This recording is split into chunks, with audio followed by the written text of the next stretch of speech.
Fala galera, bem-vindos ao quinto episódio do PrilaCast. Estou hoje aqui com o Lucas Chiliak. Falei certo, Lucas? Chiliak? Ciliaque. Chiliak. Lucas Chiliak, ele é fundador do projeto UN África, que inclusive é cliente hoje da Freela. A gente toca uma parceria pro bono aqui para tocar toda a comunicação do projeto. Antes de chegar na África, a gente tem muito assunto para conversar. Quero saber quem é o Lucas, que hoje está em Dublin, mas já esteve no Brasil. Lucas, muito bem-vindo. Obrigado por ter topado. É um prazerzaço ter você aqui. Eu que agradeço, Bruno. É sempre um prazer conversar com você, ser convidado desse maravilhoso programa. O seu podcast está sendo uma coisa bem massa. Sim, tamo aí. Que bom que você está gostando. Cara, vamos começar lá do começo, antes de sair do país e tudo mais. Da onde que você é? Eu sou do ABC Paulista de Santo André. Nasci em São Bernardo e passei a minha infância, a minha vida inteira em Santo André. Tá, é um menino de rua criado Isso. ali no Não de rua, ABC. né? Mas então, assim, minha infância foi bem vivida, soltei muito pipa, joguei bola, tomei muito sorvete, andei de bicicleta. Quantos anos você tem hoje? Hoje eu tô com 25. 25. E você teve algum contato com um trabalho voluntário naquela época ou foi só depois de tudo que aconteceu? Eu tive um contato voluntário quando eu ia na igreja, a gente fazia algum projeto com as crianças, né, numa região ali da zona leste de São Paulo, Tá, perto do São Rafael. Então a gente tinha projeto com crianças nos finais de semanas, então a gente fazia um projeto bem legal de recreação, de gincana, de provas. Então que legal. era bem legal, mas não era uma coisa assim que eu falava, meu Deus, eu preciso continuar com isso, eu preciso ir para. Não, sabe? Eu ajudava porque eu gostava, porque era Tinha tempo uma livre, coisa que né? eu fazia. Isso que eu fazia muito com a minha irmã. Então era bem gostoso. E você hoje é formado em rede de computação, né? Você trabalha com TI? Isso, durante 7 anos eu trabalhei em Santos. Não, em São Bernardo, mas tinha um CD em Santos, ali na Lemoa. Né? Legal. Eu trabalhei na Santos Brasil na parte de suporte, na parte de redes com servidores. Então a gente fazia esse trabalho com a Santos Brasil. Legal. E como que foi esse teu início na carreira? Foi uma coisa que você descobriu? Você sempre quis trabalhar com TI? Como é que foi esse começo? Na verdade, foi mais uma ideia que eu tive com a minha família, né? Um dia a gente estava sentado, a minha mãe começou a conversar comigo o que eu gostaria de fazer no futuro, qual que seriam as portas. E foi bem na época daquele boom que todo mundo imaginou que o Brasil ia ter com a Copa do Mundo e com as Sim. Olimpíadas. Então, 10 anos atrás, a gente estava muito esperançoso, né? Oh, meu Deus, vai ter a Copa do Mundo, vai ter Olimpíadas, o Brasil vai, depois disso, vai ser um país super desenvolvido, o Brasil vai passar a China na economia, né? Mas a realidade não. E já faz 10 anos isso, né? Agora que eu acabei de me tocar. Isso, faz 10 anos. 2010 que eu comecei a minha carreira com TI, e foi exatamente quando estava todo mundo, né, esperando que o Brasil ia ter o boom depois da Copa do Mundo, infelizmente não teve, né? E, assim, eu sei que não é o tema do podcast, mas provavelmente tem alguns ouvintes aqui que também são da área de TI, enfim. Você quer falar um pouquinho mais do que você fazia nesse tempo? Qual que é a tua especialidade? Sim, a minha especialidade era com o usuário final, então eu ajudava com o helpdesk, eu ajudava na comunicação de servidores, né? A gente dava suporte no Active Directory, de manutenção de contas, de suporte de impressora, tourniquet, de toda a parte eletrônica de informática, né? Toda a parte de informática a gente dava esse help, né? A gente cuidava mais de 200 usuários, então era eu e mais uma pessoa, e a gente dava esse suporte para mais de 200. Me conta um pouquinho mais dessa área de TI, como é que você estava na parte de atendendo 200 pessoas no Helpdesk, Lucas? Então a gente, por exemplo, a pessoa ela está com problema no sistema, ela não consegue instalar o sistema não está funcionando, ela liga para a gente tenta entender o que está acontecendo. Aí a gente vai separar, isso é um problema no computador ou é um problema de sistema. Se é um problema no computador, está faltando alguma extensão, alguém mudou algum conteúdo, mas não foi replicado no computador, a gente tem que fazer isso manualmente. Então, se isso é no computador, a gente vai, atende o chamado e a gente resolve. Se não é, a gente redireciona para a equipe. Ou, por exemplo, não está funcionando a catraca do restaurante. O restaurante não está conseguindo. A pessoa vai no restaurante, usa o crachá, não está liberando o tourniquet. Então, a gente vai lá tentar ver essa questão. É um problema de sistema, é um problema de computador, o que está acontecendo com o tourniquet. Então, a gente tinha diversas coisas, tanto na parte de projetor, na parte de reuniões, a gente dava todo o suporte também, toda a parte eletrônica, né? Impressora, servidores, Active Directory, então era mais, né, nessa questão de suporte, de coletores, a gente tinha muitas antenas também, é um CD, né? Então, ele armazena motores, por exemplo, da Mercedes, a gente atendia vinhos, né? A gente armazenava DAO, produtos químicos. Então, dependendo do CD, né, do centro de distribuição, a gente tinha algumas antenas, a gente tinha que acompanhar o wireless, como que funcionava, os coletores. Então, era bem legal, eu gostava bastante. Legal. E você ficou por 7 anos nisso? Isso, eu fiquei durante 7 anos na empresa. Aí teve um belo dia ali que você acordou e falou: opa, não quero mais, ou o que que aconteceu? Isso foi em exatamente 3 anos atrás, foi em julho de 2017, quando teve uma crise, né, lá na empresa, não estava muito bem das pernas. Eles tinham a Santos Brasil tinha um CD em Jaguaré, eles fecharam no final de 2016 e no meio de 2017 eu acabei sendo demitido. Eu não queria, porque eu gostava muito do meu trabalho, eu gostava das pessoas, eu gostava do ambiente, mas eu tinha um desejo de fazer o intercâmbio. Então, quando eu fui demitido, eu fiquei triste, mas eu fiquei feliz porque eu consegui usar o dinheiro da rescisão para vir para a Irlanda trabalhar e estudar. Foi aquele empurrão que precisava, né, pra sair da zona de conforto. Uhum. Eu queria sair do país, mas eu estava acomodado. Eu estava na minha zona de conforto, tinha minha moto, tinha o meu carro, morava com os meus pais, não pagava aluguel, né? Acordava, a roupa estava dobrada, bonitinha no guarda-roupa, né? Era tudo uma maravilha. Aí quando a gente vem para cá e você vê que a roupa ela não sai andando sozinha, né? A comida não fica pronta automática, né? Aí você vai aprender a cozinhar, você vai aprender a fazer um monte de coisa. É, mas apesar disso tudo, você falou uma coisa que eu achei muito legal, que quando você se conforma com esse pouco é o teu tudo, né? Então você não sabe que tem um mundo muito gigante por trás disso tudo. Sim, sim. Normalmente as pessoas, por exemplo, ela ganha 3, 4 mil reais no Brasil, ela já se contenta, porque querendo ou não, com os padrões do Brasil, é um bom salário, né? Com 3, 4 mil reais você consegue sobreviver, E a gente tá falando hoje de 800 euros, nem isso. sim, em torno de 700, 800 euros. Então, esse valor hoje, na minha opinião, não é um valor assim adequado para você viver no Brasil, né? Com as condições, não apenas com as condições, mas com a segurança, né? Você paga tanto imposto, você paga tanto taxa, você não tem segurança, não tem um monte de coisa. Então, um dos motivos que eu saí do Brasil mesmo foi para tentar melhorar de vida, porque porque, por exemplo, eu fui demitido, para arrumar outro emprego na área não seria uma coisa tão fácil com o valor que eu estava ganhando. Então, eu até cheguei a procurar outros empregos, mas era tudo na faixa de 1.500, R$ 1.700 para fazer mais coisas do que eu estava fazendo antes na Santos Brasil. É, acaba sendo uma tendência até que é errada, né? Mas a tendência agora do país é você querer otimizar os custos e, enfim, acumular funções da mesma pessoa. Isso é bem errado, mas, enfim, tá acontecendo bastante. Mas por que Irlanda, cara? Foi um sonho teu ou foi uma escolha? Como é que foi isso? Foi na questão de custo-benefício, né? Porque se você. Eu queria aprender muito inglês, né? Então, quais são os países que têm, assim. Que me aceita mais brasileiro, ou que são os parâmetros mais fáceis, né? Os menos burocráticos. Austrália, Irlanda, Nova Zelândia, Canadá, né? Esses são os destinos favoritos dos brasileiros e talvez dos Estados Unidos. Mas se você vai para os Estados Unidos, é muito caro e é muito burocrático. O mesmo de Austrália e Nova Zelândia. Se você decide vir para a Irlanda, não é burocrático, é muito fácil você vir e é muito barato.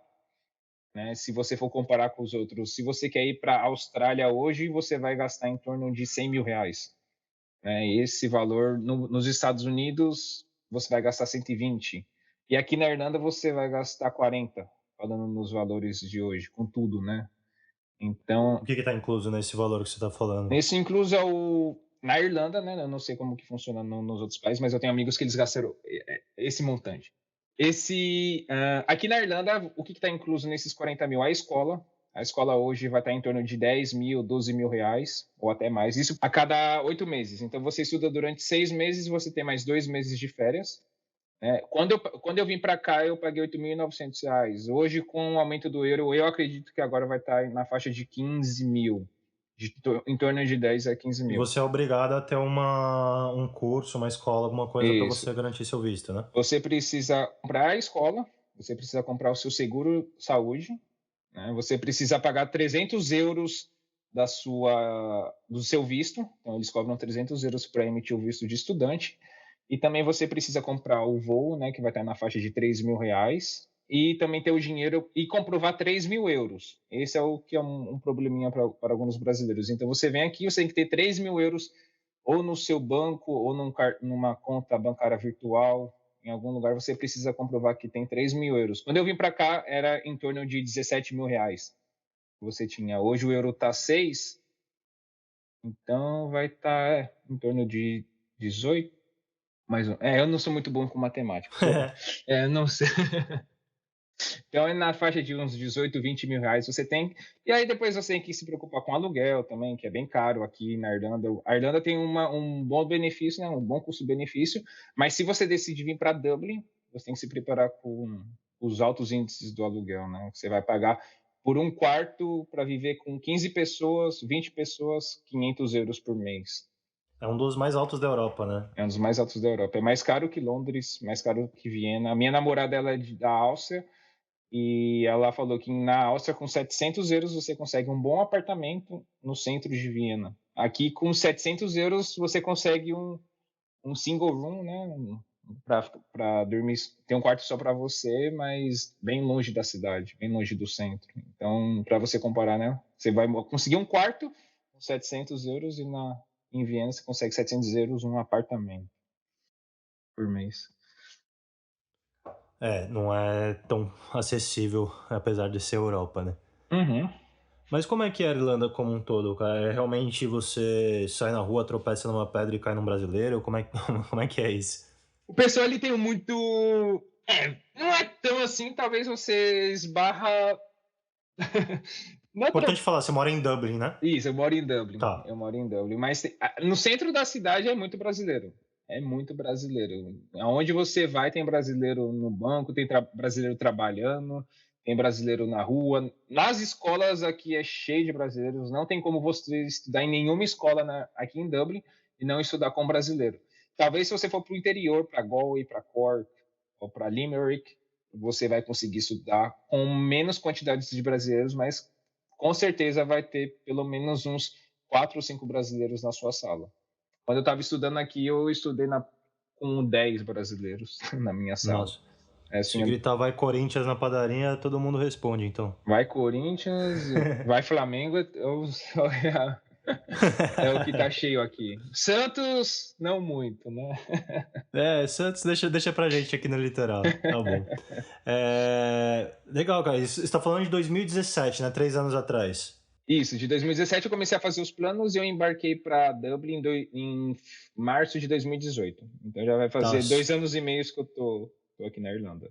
Você comentou que 2018 foi um dos melhores anos da tua vida, não só pela Irlanda. Como é que foi isso? Sim, 2018 foi um ano maravilhoso na minha vida, porque eu consegui atingir muitos objetivos, né? Que o primeiro era fazer o intercâmbio, consegui, graças a Deus, fazer o intercâmbio, me estabelecer aqui, consegui trabalhar com o primeiro emprego, consegui estudar, o meu inglês começou a melhorar, consegui encontrar uma casa. Então, esses foram os primeiros passos, né? Que demoram em torno de 3 meses para você se adaptar, né? E também eu tinha um desejo em 2018 que era ir para a Copa do Mundo na Rússia, e eu consegui também, graças a Deus, consegui. Uma semana antes de eu embarcar, era nas quartas de final, era Brasil e Bélgica, eu consegui achar uma passagem super barata por 200 euros e eu consegui comprar e embarcar para a Rússia e realizar esse sonho, né? Bem no jogo do Brasil ainda. Bem no jogo do Brasil. Eu acho que eu não consegui os ingressos, porque os ingressos estavam na faixa de 400 euros. Eu falei, não, deixa eu só lá aproveitar, curtir a Só, vibe. só vou sair ficar na porta do estádio, ver como é que Eu consegui ficar lá na FanFest, sabe? Eu consegui menos conhecer um mal. monte de gente, encontrar as pessoas, fazer um Não monte é de pouca amigo. coisa. Como Conheci, é que é a conheci, Rússia? conheci o Galvão Bueno, até É mesmo? conheci o Galvão Bueno. Eu entrei numa, como chama? Escondido. Eles estavam fazendo uma Penetra. festa, de Penetra. Eles estavam fazendo uma festa num pub muito famoso lá. E eu escutei umas músicas brasileiras. Eu falei, caramba, será que E eu tava com a camisa do Brasil. E foi bem no dia que o Brasil foi eliminado. O Brasil acho que foi eliminado na quarta e essa baladinha tava sendo na quinta. Aí eu cheguei lá, eu olhei, caramba, o Roger Flores, nossa, o pessoal aqui do Sport TV. Eu falei, caramba, o Galvão. Eu falei, meu Deus, onde que eu tô? E era uma festa bem secreta, assim, tava cheio de segurança, mas como eles me viram com a camisa do Brasil, eles acharam que eu fazia parte da festa. Então eles me Esperamos deixaram. não ser processados pelo episódio do podcast. Aí eu cheguei lá, o Galvão foi super gente boa, tirou foto comigo, conversei com o pessoal e depois eu. Foi uma experiência bem legal. E a Rússia, muitas pessoas têm uma visão assim meio estranha da Rússia, né? Meio Putin lá, tudo socialista, comunista. Não, a Rússia foi o país mais limpo que eu fui na minha vida. Sabe? O país mais, assim, com tecnologia também. Tinha Wi-Fi na cidade inteira. Todos os pontos de ônibus tinha carregador de celular, né? A tomadinha lá para você espetar e carregar o seu celular. Super limpa, não tem ponte, né? Passarela para você atravessar as ruas. Todas as passarelas são subterrâneas. Legal. A cultura, né? A história de você lá conhecer, por exemplo, Bolshoi, o Bolshoi Theater, né? Conhecer o Kremlin, a praça lá, a Red Square, sabe? É uma experiência muito, muito legal que eu amei. Eu acho que foi uma das melhores experiências junto com a África. A Rússia e a África são os meus destinos favoritos. E como que é a aceitação deles, tanto com brasileiros, mas com outras nacionalidades? Foi super. Nossa, as pessoas tiravam foto comigo só porque eu tava com a camisa do Brasil. As pessoas, não, sou um brasileiro, deixa. Porque eles são os países, eu acho que os mais fechados aqui da Europa. Então, por exemplo, em Sofia é no interior da Rússia. Eu tenho amigos que foram para Sofia e eles ficaram super boquiabertos quando eles viam um brasileiro ou uma pessoa de outra nacionalidade, porque eles não recebem turistas, né? Então, quando ia alguém, por exemplo, da Ásia, da China, do Japão, o brasileiro, o argentino, o mexicano, nossa, eles amavam o mexicano, ou o pessoal da África, eles ficavam muito em êxtase, falando, caramba, né? E eles não falam inglês, né? Não sei se é por causa dessa rixa que eles têm com os Estados Unidos, mas eles não Não é falam uma língua inglês. fácil de aprender, né, pra quem tá lá e vice-versa. Isso. Eu acho que não só por causa, porque nem no aeroporto eles falam inglês, tá? Tem lá as plaquinhas, né, em russo, Sim. inglês, mas nem no Então aeroporto faz eles não falam. sentido. Eu acho que eles têm alguma rixa de não querer aprender. Eu acho que é um pouquinho igual à França. Eu ia comentar exatamente isso. Os franceses gostam da língua deles e não dão aquele braço a torcer para os ingleses, né? É igual o Brasil e a Argentina, talvez. Não tá errado também, né? Tem que valorizar a cultura local. E você conseguiu aprender alguma coisa em russo? Consegue mandar uma palavrinha com a gente aqui? Tô brincando. Bolshoi Spasiva é muito obrigado. Ó lá, já sabemos Harashó, как dela é olá, tudo bem? Harashó, как dela é oi, tudo bem. Só isso que eu lembrei. Você podia estar falando japonês, pra mim ia ser quase igual. É um pouco parecido. O alemão também, eu tento arranhar aqui, mas não vai. Eu me garanto no inglês. No inglês eu consigo. Já é alguma coisa, mais do que muita gente. E depois da Rússia, você falou que visitou mais alguns países antes da África? Sim, antes da Rússia eu fui para Áustria, fui para Alemanha na Oktoberfest em Munique, uma experiência Legal. muito bacana. Fui para Barcelona, Pra galera que vai na Oktoberfest aqui em Blumenau e tá se achando, você foi lá em Berlim mesmo, né? Sim, eu já fui na Oktoberfest em Blumenau, fui em Itapiranga em Santa Catarina, é a primeira Oktoberfest do Brasil, onde começou tudo, eu consegui ir lá. Eu sou fã de Oktoberfest, né? Dá pra Aí ver. Fui nas duas do Brasil, nas maiores do Brasil, e também fui da Alemanha, e agora eu quero ir na Oktoberfest da Áustria. E aí, o que que você prefere, da Alemanha ou do Brasil? É diferente. A Oktoberfest aqui daqui da Alemanha, ela é uma Oktoberfest com brinquedos de diversão, é como se você fosse no Beto Carreiro ou se você fosse no Hop Hari. Tem um Sim. monte de brinquedo lá, você paga 5 euros, você vai num brinquedo. Mas na hora de você beber, você não consegue ir comprar uma cerveja, por exemplo. Você vai lá, você tem que sentar na mesa e o garçom vem. Porque eles não são autorizados a vender para você enquanto você está em pé, ou se você só quer beber e andar. Não, você tem que sentar na mesa, o garçom vem, te atende e você paga. A Mas, né, que é o copo, aquele copo de 1 litro de chopp, bem famoso da Alemanha, ele custa em torno de 13 euros. Então, se você quer. Vem 1 litro. 1 litro de cerveja você vai pagar em torno de R$ 70. É. Então você vai pagar. Então, se você for com reais, não é. Até com euro não é muito barato. E você também tem que dar uma gorjeta pro garçom. Se você só comprar a cerveja e não dar alguma gorjeta, o garçom ele pode te expulsar da mesa. Que legal. Aham. Você tem que implorar pra beber, né? Tem isso, basicamente isso. E eles bebem demais, só bebem, eles sobem em cima da mesa e ficam todos abraçados, dançando. Não tem uma pista de dança, né? Se você for na Oktoberfest de Blumenau, você vai lá, é como se fosse um mini show, né? Tem lá a parte de dançar, você vai, conversa, você dança, né? Tem os grupos folclóricos também que vão se apresentar. Mas na Alemanha é só para beber, ficar bêbado e acaba às 10h30 da noite. 10h30 da noite acabou o Oktoberfest, você vai para casa, se você quiser voltar no outro dia às 10h30 da manhã. Então ela Nossa. fica aberta durante 12 horas, mas de manhã até a noite. Bom, aguardamos a variação da Áustria também, então, hein? Tá ok, tá ok. E de lá foi direto África ou teve mais alguma coisa no meio do caminho? Eu falei que eu tinha ido para Barcelona, fui para Madrid, não cheguei, fui para França 2 vezes, fui para Que legal. Londres, fui para vários países, foi bem legal a minha experiência. O preferido mesmo foi Dublin. Não, acho que o meu favorito foi, acho que Budapeste. Budapeste foi uma experiência bem legal. Budapeste na Hungria. E por que eu falo assim, que eu viajo tanto? Falei, caramba, Lucas, você já falou que você foi mais para, sei lá, 10 diferentes países, porque é muito barato. Eu quero Sim, ir. é acessível também, né? É Você muito tá acessível. Por meia exemplo, hora você tá em outro país. sim, eu trabalho como garçom aqui na Irlanda, eu ganho 10 euros a hora, 10,50 a hora. Então, se eu trabalho durante um dia, durante 10 horas, eu já tenho 100 euros. Se eu quiser ir para Londres e voltar, fazer um bate-volta, a passagem custa 30 euros. Entendeu? Então, eu consigo ir para Londres e voltar com 30 euros. É, Porque eu sai mais trabalho. caro eu visitar a tua cidade saindo daqui de Santos, cara. Se eu for pra ABC, eu não gasto menos que R$ 200. Gasolina, Pedágio. pedágio e Então, alimentação.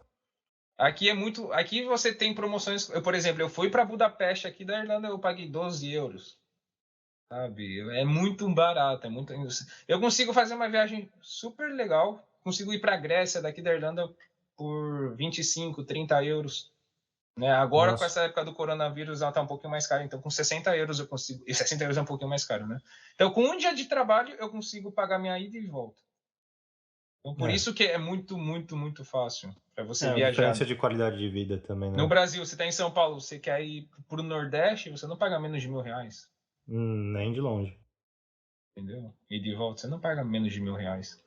Então, essa é a diferença. Aí, vamos visualizar a cena aqui. Temos o Lucas, né, no auge dos seus 24, 25 anos, rodou o mundo, conheceu Budapeste, Rússia, Barcelona, Madrid, enfim. Conheceu um monte de lugar. Aí, do nada, falou, vou pra África. Como é que foi isso? Como foi isso? Até hoje eu não entendo. Na verdade, aqui eu vou explicar assim como que funcionam as coisas aqui na Irlanda. A cada 8 meses você precisa renovar o seu visto, né? Você pode ficar na Irlanda até 2 anos, mas de 8 em 8 meses você precisa renovar o visto. Quando acabou meus primeiros 8 meses, isso foi em novembro de 2018, eu não estava gostando mais de Dublin. Por quê? Porque eu, na minha opinião, eu não estava aprendendo muito inglês por causa que eu estava vivendo muito com brasileiro, tinha brasileiro em todos os lugares, no meu trabalho, na minha casa, então eu não falava inglês. E nisso eu fiquei falando, meu, eu não estou aprendendo inglês, talvez eu vou me mudar para Cork, que é uma cidade no interior. Mas aí meu amigo falou, em Cork também vai ter muito brasileiro, Lucas. Não, não vai para Cork. Né? Se você quiser, fica aqui em Dublin, arruma uma escola melhor e comece a estudar. Mas na escola melhor também estava cheio de brasileiro. Aí eu falei, vou mudar de país, mas para onde que eu vou? Né? Se eu for para a Austrália é muito caro, se eu for para os Estados Unidos eu não tenho dinheiro. Canadá também não é muito acessível. Aí eu fiquei nessa dúvida, para onde que eu vou? Então eu decidi, que eu tinha juntado, eu acho que era 1.500, 2.000 euros, que era exatamente o valor que eu ia gastar com a escola. Eu falei, eu vou viajar o mundo. Né? Agora eu vou fazer um mochilão durante um ano. Vou viajar para o Egito, vou ir para a Ásia, vou para a Tailândia, né? Vou para onde o vento me levar. Mas um dia, quando eu estava na igreja, eu estava orando para Deus, falei, Deus, me ajuda a decidir o meu futuro, né? Porque eu não quero mais ficar em Dublin, mas eu também não quero tomar uma decisão errada. E quando eu estava na igreja, quando eu orei a Deus, Deus falou uma palavra bem sutilmente assim no meu coração. Apenas uma palavra, África. Aí, quando eu senti isso, eu fiquei pensando, fiquei relutando em não aceitar isso que veio na minha mente. Aí eu orei novamente e veio essa palavra na minha mente, África, apenas isso. Aí eu fiquei por, não quero, eu quero ir para outro país, quero ir, sei lá, para outro país da Europa, quero ir para a França, quero ir para a Inglaterra. Mas eu fiquei, não. Aí eu mudei a pergunta, em vez de por que não? Eu falei, por que não a África, né? Por que eu não posso ir para a África? Por que eu não posso ir lá fazer alguma coisa, sei lá, pode ser marcante na minha vida? Aí eu decidi e eu consegui. Eu falei, beleza, vamos para o Quênia, né? Porque eu achei aqui no Worldpackers. Worldpackers é o aplicativo que eu achei o William, né? O William é o nosso voluntário que está em Tica. E nesse aplicativo eu consegui o achar, né? E aí foi, comecei a conversar, comprei minha passagem de avião e fui. Sem conhecer, apenas o William, apenas uma pessoa de internet, né? Conheci ele na internet e eu decidi ir para a África. Então não foi uma coisa que eu tinha um desejo. Na verdade, o meu desejo era ir fazer um mochilão. Mas aí, com o dinheiro que eu ia gastar fazendo um mochilão, que ia ser em torno de 1.000 euros, eu decidi usar esses 1.000 euros para fazer um trabalho voluntário na África. Tá. Aí você foi direto para Nairobi e pegou um carro pro Quênia, certo? Certo. Mais ou menos. Eu tinha conversado com ele, né, que a gente ia fazer esse trabalho. Eu fui para Nairobi e ele não estava me esperando em Nairobi. Né? Aí eu fiquei, meu Deus, e agora? Eu não conheço ninguém. Ele falou que ia vir aqui. E o meu telefone não funcionava, a internet não funcionava, o Wi-Fi não funcionava, nada funcionava. E muitas pessoas lá não falam inglês, então eu estava muito perdido. Não sabia o que fazer. Aí eu decidi pegar um Uber e ir para a embaixada do Brasil, né, ali em Nairobi. Então eu peguei o Uber, fiquei 1 hora e meia no Uber e paguei R$ 30, né? Muito barato o Uber, só para só para deixar, para fazer uma anotação. E nisso eu consegui ligar para ele e ele foi me encontrar na embaixada do Brasil, né? Aí de lá a gente foi para Tica. Tá. Para quem não conhece, o que que é Tika?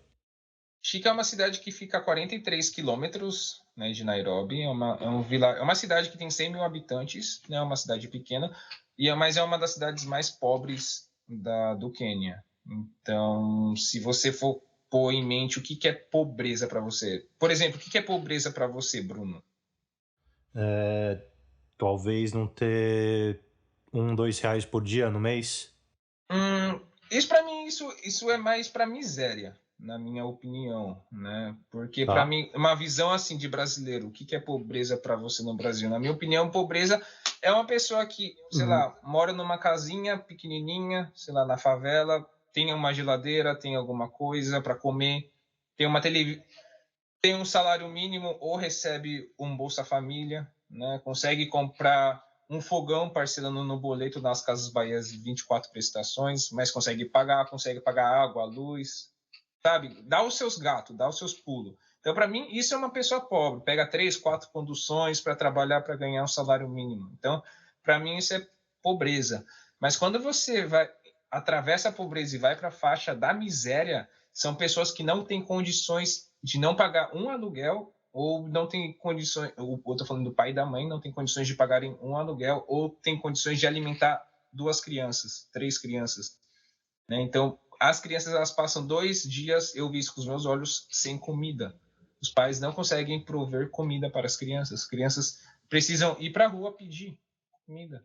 Ou algumas crianças vão e começam no crime, né? Começam a roubar. E se você é preso, é horrível. Não, é bem é bem forte as coisas lá no Quênia. Então, e lá, por exemplo, se a pessoa é presa, um adolescente é preso, lá na cadeia, eles têm que trabalhar para comprar comida, ou alguém precisa mandar comida, ou eles sabem que se você é virgem ou se você é uma pessoa nova que está lá, eles vão e acabam estuprando. Mas eu acho que isso na cadeia é similar com o Brasil.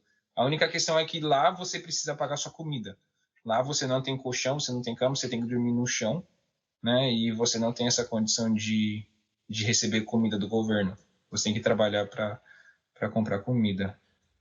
É complicado, né? Porque eu não concordo, mas eu entendo, porque senão ficaria mais fácil você ser preso e ser sustentado, enfim. É bem chato. Você ficou na casa do William lá, né? Sim, eu fiquei na casa do William, super, super legal a casa, a experiência que eu tive. Quando eu fui para lá, na minha cabeça eu ia ficar num orfanato, né? Ele não me explicou direito, eu achei que eu ia ficar no orfanato, ia ficar cheio de crianças, ia brincar com as crianças de manhã, tarde e noite, mas na verdade o William, ele tem um projeto no IMCA, né? Como se fosse um SESI, né? No Brasil, Senai, não, é Senac, não, é Sesc, o Sesc. Tem como se fosse o Sesc, tem uma Sim, piscina sim. lá, mas não tá em uso, tem um campo de futebol lá, aí ele usa o campo de futebol para fazer a recreação com as crianças. Então, quando ele me trouxe para o projeto, né, a primeira vez que eu fui lá, ele treinou as crianças, um sol de rachar, eu fui no verão, lá no Quênia, então estava muito, muito quente, em torno de 40, 42 graus. Vale comentar, desculpa te interromper, vale comentar que agora tá nevando no Quênia, né? Só pra ter noção dos Primeira extremos. vez, eu acho que em 60 anos, ou nunca aconteceu isso na história, eu não sei, mas está nevando agora no Quênia. Então, quando eu fui, era pelo menos calor. Aí, quando eu fui para lá, o William ele me chamou, tava 42 graus, e eu fiquei lá olhando o treino das crianças, as crianças correndo naquele sol super quente. Passou 2 horas, beleza, o treino acabou, bye, bye, bye, até mais, até amanhã. Falei, William, você não vai dar nada para as crianças? Isso no meu primeiro dia, né? Você não vai dar água, você não vai dar comida, né? E aí? Ele falou, não, não tenho o que fazer. Infelizmente, essa é a nossa realidade. Eu tenho que mandar as crianças de volta para casa. Então, quando eu fui para lá trabalhar como voluntário, eu queria trabalhar como voluntário como? Eu queria ensinar as crianças a fazer várias coisas, por exemplo, desde detergente ou desenvolvimento pessoal, ou ajudar elas com algum projeto que eu podia ajudar na questão familiar, né? Como que as crianças elas têm problema familiar, o pai bate na mãe, a mãe bate no pai, eu não tenho, sabe? São conflitos muito, muito grandes. Por que acontecem essas agressões na família, né? Porque o pai fica fora da casa trabalhando ou tentando trabalhar e ele traz para casa, sei lá, US$ 1 ou US$ 2 no dia. Né? Então, esse dinheiro ele não consegue comprar comida para as crianças. A mãe ela fica em casa o dia inteiro tentando cuidar das crianças. Quando o pai chega com US$ 1 ou US$ 2, na maioria das vezes sem dinheiro, a mãe começa a brigar com o pai. Você é um desgraçado. Começa a falar um monte de coisa e o pai começa a ficar com raiva, começa a bater na mãe. E chega, às vezes, até a matar a mãe. Né? Aí depois ele some, deixa as crianças e as crianças vão para o orfanato. Então, isso é um caso muito corriqueiro que acontece no Quênia. Mas o meu propósito era ajudar as crianças nessa parte intelectual. Mas, como você sabe, Bruno, é impossível você ensinar para as crianças alguma coisa sendo que elas não estão sendo alimentadas. Se você está com fome e eu tento te falar de alguma coisa, você não consegue prestar atenção, você só consegue pensar na comida, né? Ou que você está com sede. Exato. Então, eu me senti muito mal nessa questão. Como que eu posso ensinar as crianças matemática? Como eu posso ensinar as crianças a fazer detergente se as crianças elas não conseguem nem mesmo comer? Então, foi aí que o nosso projeto UNAFCA começou a tomar forma. Né? Quando eu encontrei essa realidade, eu falei, não, não, não quero isso. Eu quero fazer alguma coisa diferente para dar uma esperança para essas crianças. Então aí nisso a gente começou a comprar comida. A gente, na verdade, a gente no começo a gente ia no restaurante. Aí eu falei, não, o restaurante está sendo muito caro. E se a gente começar a montar uma cozinha? Então a gente foi, montou uma cozinha lá bem malemar, né? Bem ruinzinha, mas a gente conseguiu construir a cozinha, então a gente conseguiu alimentar, no começo era em torno de 20 crianças. Então a gente começou a cozinhar, cozinhar, cozinhar, e nisso foi aumentando para 30, 40, e isso foi o número que a gente conseguiu estabelecer em Tica, Todos os dias. todos os dias. Então, fazer o quê? Uma, duas refeições por dia? Hoje, não, a gente faz sempre a alimentação no horário do almoço, né? Tá. Então, pelo menos uma refeição por dia vocês conseguem prover para essa vila de crianças. E para muitas das crianças, essa é a única refeição do dia. Exato. Cara, eu sei o que você está falando, não por estar lá, por ter vivido isso, porque acho que você sabe mais do que ninguém, mas por também estar nesse projeto. Mas muito provavelmente grande parte das pessoas que estão ouvindo não sabem do que a gente está falando. Você consegue, não queria ser apelativo, mas eu acho necessário falar algumas coisas para a gente tentar trazer a realidade do Quênia, a realidade da África como um todo, mais do que simplesmente a gente vê na televisão. Tem alguma história ou alguns causos, alguma coisa que você queira contar da tua rotina, do teu dia a dia, do que você viveu lá? Sim, claro. Eu costumo falar muito para os meus amigos quando alguém tenta falar alguma coisa, por exemplo, Lucas, quando eu fui na casa de um dos meninos, né, que era bem pobre, então a gente foi lá, o treinador me levou. Eu falou, ó, essa aqui é a casa do, do, do Gabriel, né? Então eu entrei na casa, então era um quarto, apenas um quarto, com duas ou três beliches em cima, o sofá, a cozinha e o dormitório, tudo junto, né? E a mesa no meio, eles faziam comida no meio. E eu falei, caramba, como assim é possível viver aqui, tipo, cinco, seis pessoas, né? E a mãe tentando arrumar algum trabalho, me pedindo dinheiro. Eu falei, sorry, né? Eu falei, desculpa, que eu não poderia ajudar a família, mas eu estaria ajudando o menino, né? Aí nisso, quando a gente acabou saindo, a mãe ela veio até em mim e falou: oh, se você precisar de uma massagem, você precisar de alguma coisa, sabe? Por favor, compre alguma comida pra gente, eu posso te dar uma retribuição. Então, ou seja, ela no final ela acabou oferecendo sexo para mim em troca de prato de comida ou de alguma comida que eu poderia dar para ela. Quando eu vi essa realidade, eu falei: meu Deus, como é assim, claro, eu fui, comprei comida, dei para ela, mas depois eu não fiz nada, né, graças. Não, longe disso. Mas quando eu vi isso, eu fiquei, meu, como pode a mãe de uma família, porque ela tem 3 ou 4 filhos, eu não lembro na verdade, tem 3 ou 4 filhos. O pai, o pai dos filhos, né, o esposo dela, largou os filhos para ficar com outra mulher e ela não tem como fazer sustentar. Aí depois eu descobri que ela trabalha numa casa de boate, ela trabalha numa casa de prostituição, porque ela consegue, é o único jeito que ela consegue arrecadar dinheiro para alimentar as crianças. Então, isso é uma realidade muito normal no Quênia. Meninas de 12, 13, 14 anos também se prostituindo em troca de um prato de comida. Então, quando você pensa nisso, você fala, meu, quando eu falo isso para minha namorada aqui, que ela é da Áustria, ela fica, meu, como assim é possível fazer assim? Isso talvez no Brasil exista, mas eu não sei se chega a esse ponto de você se prostituir em troca de um prato de arroz e feijão, né? Eu não sei, na minha experiência em São Paulo, no meu trabalho voluntário, quando eu fiz ali na zona leste de São Paulo, a pessoa é pobre, mas ela consegue se alimentar, a família consegue dar uma condição. Mesmo se você não tem dinheiro, você consegue ali no bom prato, você se alimenta com R$ 1 ou R$ 2. Né? Você consegue se alimentar com um pouco, mas no Quênia, Uhum. infelizmente, a fome é uma coisa que ainda existe. E a gente estava conversando, até foi fruto de campanha, de arrecadação e tudo mais. A mulher é extremamente submissa, né, em algumas partes da África. Eu sei que é um tema que, infelizmente, ainda é comum em algumas partes do mundo, até propriamente no Brasil, mas parece que na África é extremamente complicado essa relação, né? A ponto das meninas não saberem o que que é absorvente, ter medo de usar, de pegar, né? Como que é essa posição da mulher no Quênia como um todo? Então, hoje a gente tem dois projetos na Intica em Ruiru, mas quando eu não cheguei em Ruiru, né? Quem está em Ruiru é o nosso amigo Clinton, mas em Tica, o projeto do William, ele é mais focado para os meninos. Tá? Então ele não tem uma brecha assim que vai abranger tantos meninos como meninas. Então é por causa que é um time de futebol e ele acaba focando mais nos meninos. E as meninas, elas querem participar, elas querem ficar junto, mas sabe, eu consigo perceber nisso que mesmo no projeto ou as pessoas ali da redondeza ali do AMCE, porque tem outros projetos também, elas não gostam de focar tanto nas meninas, é mais nos meninos. Até em projetos sociais que eu consegui olhar, eles focam mais em menino. Você vai fazer comida para os meninos, você quer fazer uma coisa para os meninos. E as meninas, as crianças, né, elas ficam deixadas de lado.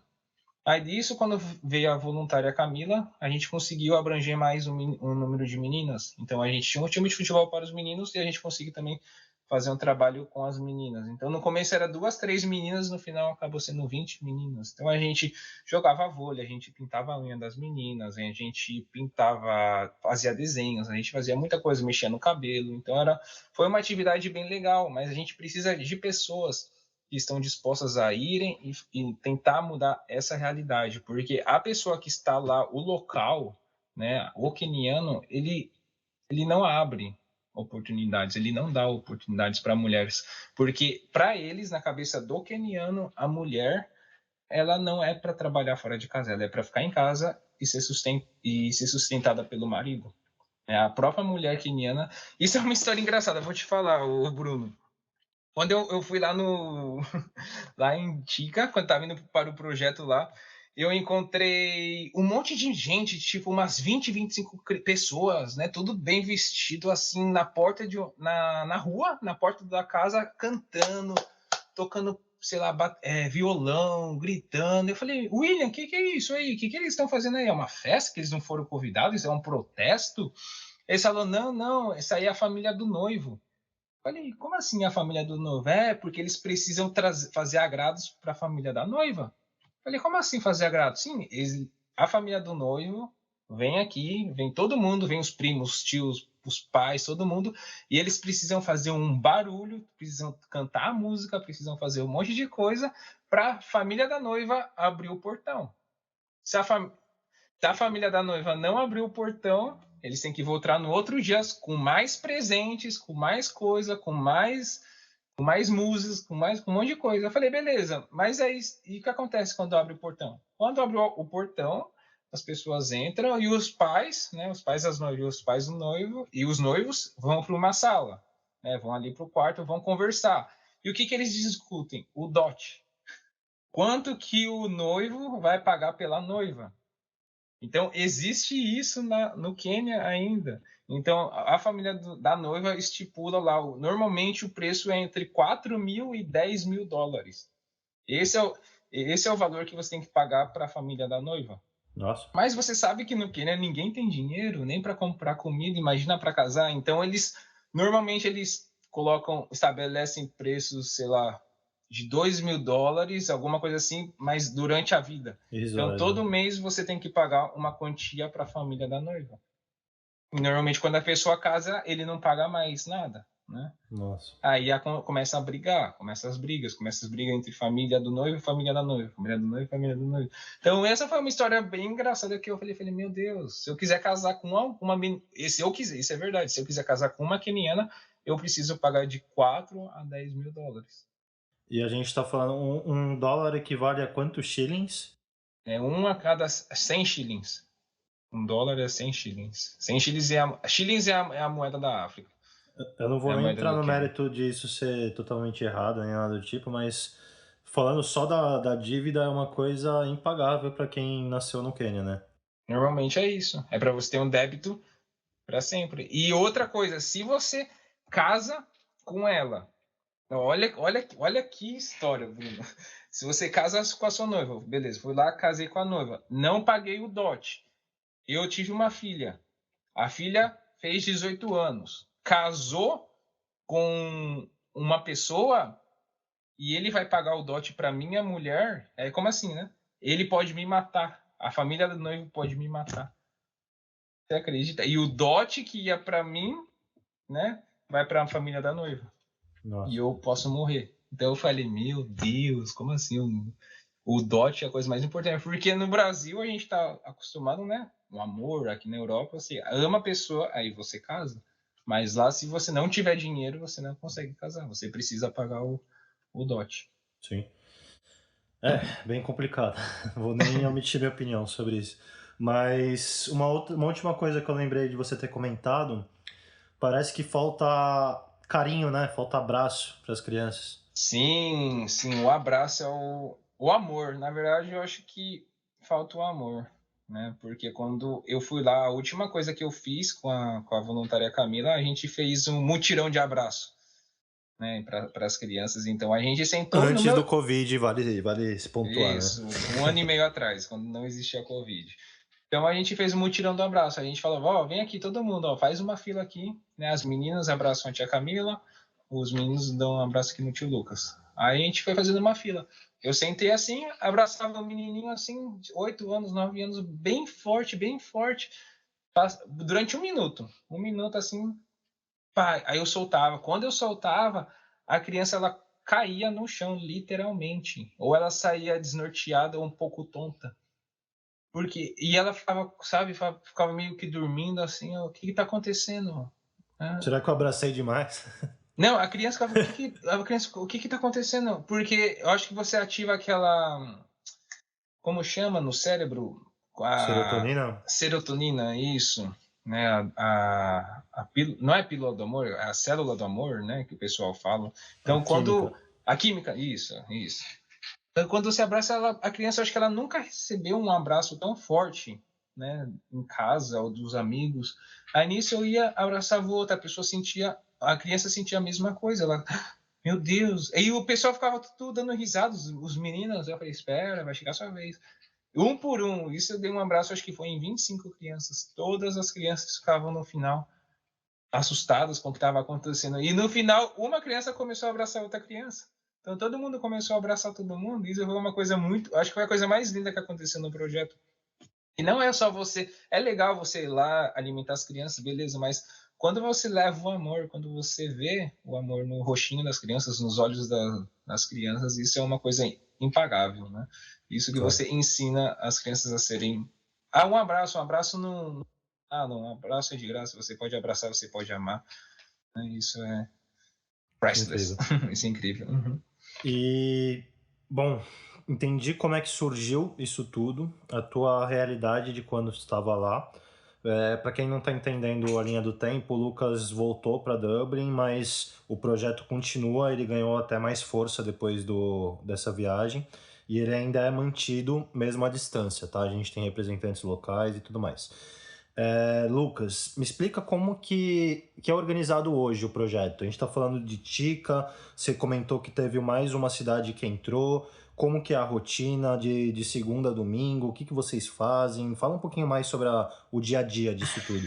Então, no começo do mês, no começo de julho, a gente abriu mais um projeto no Quênia, em Ruiru.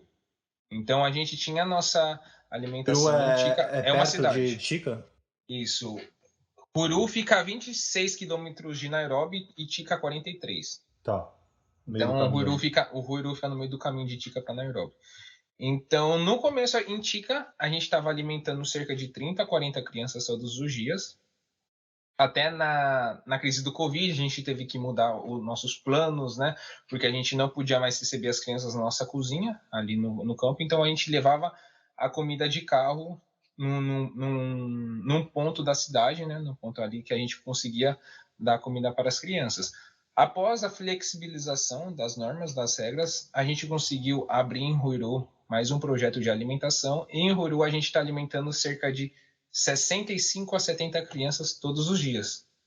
Então, essa é uma oportunidade. Mas como que funciona, Lucas? O que você faz? Então, o que a gente faz? Eu mando dinheiro para o projeto, né? O Clinton fica em Ruiru, o William fica em Tica. Então, o nosso gasto, né? A gente gasta em torno de 800 800, 900 euros com o projeto em Tica e em Ruiru.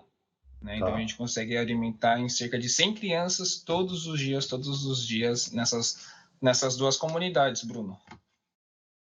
Legal. E como que é feito esse reporte do dinheiro? Antes de perguntar como é que doa, como que você justifica tudo que você está usando para quem está doando?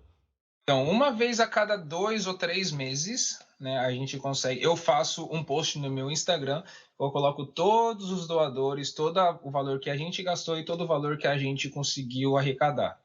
Né? Então, eu consigo colocar todos esses valores. A gente está no processo de abrir a ONG, né, que eu estou até tô no processo conversando assim com a minha advogada, para a gente conseguir abrir a ONG no Brasil. E todo o valor que for depositado do Brasil, né? Hoje, como que é feito?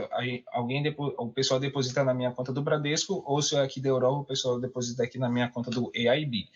Infelizmente, eu não consigo mostrar o valor porque é atrelado com os valores que eu tenho pessoais, mas quando a gente conseguir abrir a nossa conta bancária para a ONG, isso vai ser um processo aberto a todos. Então, toda pessoa que ela quiser, ela pode mandar uma mensagem, eu consigo mostrar o extrato, quanto que a gente está gastando, quanto que a gente não tem. Eu consigo também mostrar os valores que eu mando para os nossos colaboradores na África. Eu tenho todos os comprovantes mensais que eu envio para eles, né? Para Ihuru eu mando semanalmente, para Tica eu mando a cada 15 dias. Então todo esse valor eu tenho aqui, se alguém quiser ver alguma coisa, eu consigo mostrar sem nenhum problema. Então, esse é um projeto muito limpo. Desde o começo, desde o começo eu mostro, não tenho medo de falar. Até hoje a gente já arrecadou mais de 60 mil reais, a gente arrecadou perto de 70 mil reais, a gente arrecadou 11 mil euros. Então, eu não tenho problema de falar, de mostrar, de agradecer tanta bondade, porque eu não imaginava, Bruno, que a gente ia chegar nesse nível. Para mim, o projeto ia continuar durante um mês, depois não ia ter mais. E olha, de um mês já está indo para 2 anos. Sim. Então, eu sou muito grato a todos os doadores, a todo mundo que se empenha, o Bruno, a sua equipe, né? A gente que está participando desse projeto muito lindo. Faz quanto tempo que a gente já está trabalhando junto? Já fazia, acho que 8 meses, né? Vai pouquinho, acho que até um pouquinho mais. A gente É, começou bem pequeno, acho que hoje a gente tá com o quê? 10 pessoas na equipe. Uhum. A gente começou, era três pessoas, né? A gente começou, o Instagram era zero, hoje já tá quase 2 mil seguidores no in África oficial. A gente tem uma mistura. No Brasil a gente tem Santos, São Paulo e Jacareí. No resto do mundo a gente tem Dublin, Barcelona e Quênia envolvido, é isso? Uhum. Sendo Uhum. 3 pessoas de Dublin, alguma coisa assim. É 3 de Dublin, 2 do Quênia e uma de Barcelona. Isso, e a galera do Brasil. Então tá ficando bem grande, cara. E vale lembrar também que assim, a gente não ajuda só com comida, né? A gente tem algumas coisas extras. Você quer falar um pouquinho mais sobre isso? Da escola, do plano de saúde, enfim. Sim, a gente também tem Apadrinhamento. apadrinhamento. Isso, a gente tem o apadrinhamento, né? Que a pessoa, por exemplo, você quer patrocinar uma criança. Eu quero colocar uma criança na escola, Lucas. O que eu tenho que fazer? O valor é 36 dólares mensais, o que vai ser em torno de 5, vai ser em torno de 150 reais, 108, 160, por aí. O que está incluso nesse valor? Vai estar incluso o valor, porque no Quênia você não consegue estudar de graça, Bruno. Não, Não tem, você não não tem estuda. escola pública, né? Não, a pública você tem que pagar esse valor. Isso que eu fiquei. Porque no Brasil você consegue estudar na escola do governo, né? E você não Sim. precisa pagar nada. Mas no Quênia você precisa ir de uniforme, você precisa comprar um uniforme e você precisa ter o valor para você conseguir estudar na escola. E Que é o mais valor. importante, precisa ter idade escolar, né? Se você perder a idade, você não pode mais entrar na escola. Uhum, se você perder a idade, você também não consegue mais entrar na escola. Então, por exemplo, tem muita criança lá que nunca entrou na primeira série e já está com 10 anos. Né? A criança ela não sabe ler e escrever. E E não vai ela não conseguir pode. fazer um supletivo nem nada do tipo. Não é, Então nem é isso. já Então, perdeu o futuro ali. uhum. Então Então, a gente tem o projeto, né, de apadrinhamento, né, que a gente consegue fazer isso, colocar as crianças, coloca o seguro saúde também, né, e o projeto de alimentação. A gente vai começar a tentar em Ruiru o projeto de empoderamento feminino para a gente dar uma voz maior para as meninas ali da comunidade de Ruiru. Então a gente tem o projeto da comida, que esse projeto, se Deus quiser, vai continuar para sempre. Tem o projeto da escola, que são patrocinados pelas pessoas, né? Se você quiser apadrinhar uma criança, a gente pode até mandar foto, mandar vídeo, mandar uma cartinha para você assim que a gente conseguir. E quando voltar as aulas estão para voltar agora em setembro. Então, e também agora esse empoderamento feminino na comunidade de Gueru. É legal como as coisas vão surgindo, né? A gente sentiu necessidade, depois que resolveu o problema da comida, até aí apareceu esse lance da escola. Porque a Uhum. gente tinha, sei lá, 2 ou 3 crianças que iam perder a idade escolar e iam perder o futuro, basicamente, né? Então a gente conseguiu colocá-las na escola. Aí aconteceu de uma criança nossa lá quebrar o braço Uhum. e a gente sentia a necessidade do plano de saúde também. Aí foi uma coisa puxando a outra. E é importante deixar claro também que a gente está aberto. Então, pô, não quero ajudar de nenhuma dessas formas. Eu quero, por exemplo, que Isso. nem, que nem eu fiz no começo da pandemia lá, eu banquei um dia onde as crianças visitaram uma lan house, né, para poder ver aquele filme Contágio no Netflix, para poder entender como é que é a transmissão do vírus e tudo mais, porque elas não tinham noção. Aí apareceu a campanha dos absorventes, apareceu a campanha de arrecadação de máscaras, enfim, estamos abertos a qualquer ideia, tá? A gente não aceita simplesmente Cobertores. dinheiro, falar, cobertores também é importante falar, até pelo inverno rigoroso que chegou lá.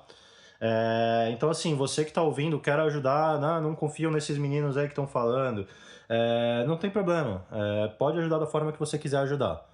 Se E, você Lu, quiser ir pessoalmente também, pode ir exato, e também conseguimos fazer esse intercâmbio. A gente tem pessoas lá que vão te receber, vão te colocar na casa delas, vai ter alimentação, enfim, vai ter tudo bonitinho para você, sabe? Depende mesmo da sua vontade.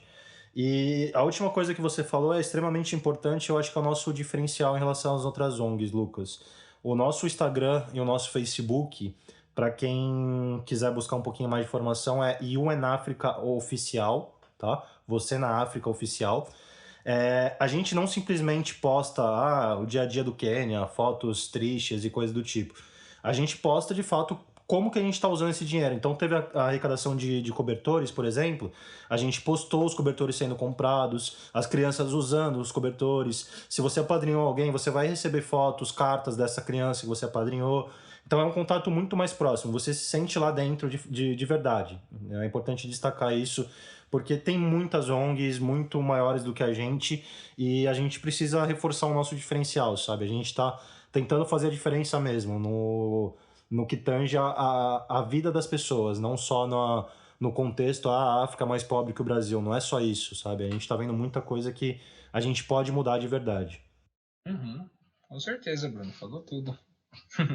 Eu acho que era isso. Eu espero que eu tenha conseguido animar mais um pessoal que queira ajudar a gente e conseguir uns seguidores novos para ajudar a divulgação do nosso projeto, Lucas.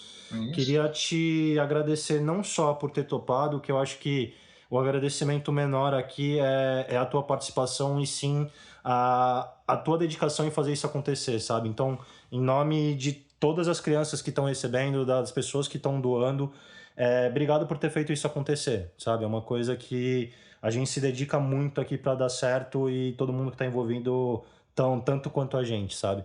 Então, parabéns por tudo isso, por ter criado tudo isso. Eu sei que você sabe de tudo isso, mas é um motivo de orgulho gigante. Eu que agradeço participar. Muito obrigado também pelas palavras.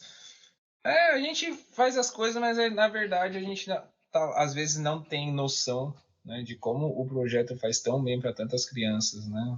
Por Sim, exemplo, eu nunca imaginei nós, né, nós estaríamos na frente de um projeto tão bonito, né? Por exemplo, se eu não conseguir acontecer alguma coisa comigo, eu morrer, sabe, o projeto vai continuar. exatamente. Ele vai Sabe, ter o vida projeto própria. ele não é meu mais, sabe? Não é, porque no começo o projeto chamava Lucas na África, Sim, né? No começo, durante, eu acho que um ano, durante um ano eu chamava Lucas na África, porque era eu na África, eu fui para lá, eu queria fazer as coisas, mas depois de um ano eu pensei, meu, não é mais meu esse projeto, não é eu que estou alimentando essas crianças, são vocês que estão doando, são vocês que estão me ajudando, então eu me dei o nome de projeto para You in Africa. Então, eu sou muito grato a todos, porque sem vocês, né, sem as pessoas, sem fazendo as doações, esse projeto não existiria. Mas eu sou muito grato a Deus, porque Deus colocou esse desejo no meu coração de ir para a África, de ir lugar para o desconhecido e para dar esse pontapé que até hoje tá dando frutos, né, Bruno? legal. Tá ajudando. Isso que é o mais importante. A gente está ajudando alguém.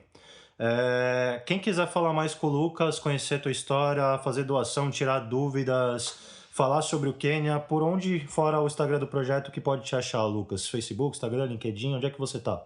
Você pode me achar pelo Instagram do UNAfrica, @UNAfrica. Não, UN África UNAfrica Oficial. Oficial, Isso. ou pelo meu Instagram pessoal, Lucas Tilhaqui, né? Tilhaqui.